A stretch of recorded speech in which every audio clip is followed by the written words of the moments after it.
Bab 523. Akhirnya, Putro, Fabrian, Gentala, Pramana, dan Lingga pun beristirahat keesokan paginya. Setelah selesai berlatih Wing Chun, Wira menjinjing kotak makanan dan pergi ke villa. Baru saja dia menaruh makanan-makanan itu di atas meja, Fabrian yang baru selesai mandi langsung mendekat, lalu memindahkannya ke lantai. Kemudian, dia berkata dengan nada menyalahkan, "Paman Wira, nggak boleh merusak barang berharga yang begitu langka. Kita makan di lantai saja." Fabrian memang boros, tetapi dia tidak pernah menghambur-hamburkan uang dalam jumlah besar. Jika bertemu barang berharga yang langka, dia akan tetap memperlakukannya dengan hati-hati. "Fabrian, ini cuma sepotong kristal kok. Memangnya kenapa kalau rusak?" Wira menaruh kembali makanan-makanan itu ke meja dan bertanya. "Apa meja ini lebih berharga dari persahabatan aku dan Kak Putro? Sekarang, pabrik kelima sudah bisa memproduksi kaca dengan semakin cepat. Jadi, kaca tidak termasuk benda berharga yang langka. Jika memang rusak, Wira tinggal menggantinya dengan yang baru." "Hahaha, Wira, aku suka banget sama sifatmu ini. Berhubung kamu sudah bilang begitu, aku akan menggunakannya dengan tenang." Putro berjalan mendekat, lalu langsung duduk di samping meja dan menaruh gelas araknya di atas meja kaca. Namun, gerakannya tetap sangat berhati-hati. Fabrian juga duduk dengan hati-hati, lalu meletakkan peralatan makannya dengan pelan. Dia merasa Wira benar-benar sangat boros. Sepotong kristal besar ini bernilai miliaran gabak. Namun, Wira malah menggunakannya menjadi meja makan. Jika dia menceritakan hal ini setelah sampai di kota provinsi, orang lain mungkin akan mengira dia sedang membual. Sebab, bahkan raja juga tidak begitu boros. Tidak lama kemudian, Gentala, Pramana, dan Lingga juga mendekat. Kemudian, mereka menyapa. "Paman Wira." Wira tertegun sejenak, lalu menjawab sambil tersenyum. "Ayo makan." Daya tarik benda-benda baru memang sangat besar. Hari ini, para sarjana provinsi yang sebelumnya masih agak sombong malah langsung memanggil Wira dengan sebutan paman.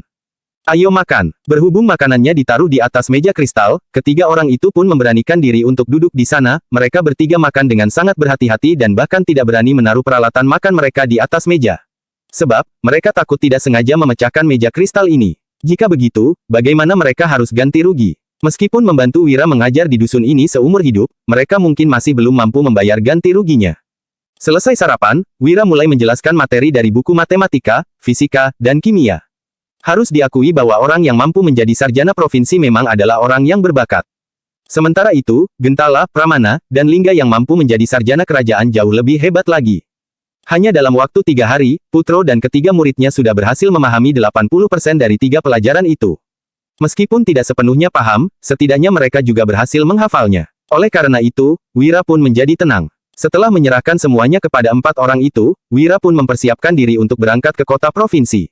Setelah menerima surat dari Wulan waktu itu, dia menyadari ada banyak keanehan dalam surat dan menjadi khawatir. Jadi, dia ingin pergi menemui Wulan secepatnya. Malam ini, mereka makan hotpot bersama sebelum berpisah. Setelah itu, Putro, Fabrian, Gentala, Pramana, dan Lingga pun kembali ke villa. Putro mendengus. "Pramana, Lingga, bukannya kalian hanya berencana untuk tinggal di dusun Darmadi selama 3 hari, lalu mau cari alasan untuk pergi? Besok, kalian berdua sudah boleh pergi." "Guru, kami sudah menyadari kesalahan kami, jangan ejek kami lagi, ya," ujar Pramana dan Lingga, sambil membungkuk dan menangkupkan tangan, ekspresi mereka dipenuhi dengan rasa penyesalan. Selama tinggal di dusun ini, mereka mempelajari tentang matematika, fisika, dan kimia serta melihat begitu banyak benda yang baru dan ajaib. Selain itu, mereka juga bertemu dengan para prajurit dari pasukan Zirah Hitam dan prajurit tua lain yang sudah pensiun. Jadi, mereka tahu dengan jelas siapa sebenarnya yang mengalahkan bangsa Agrel.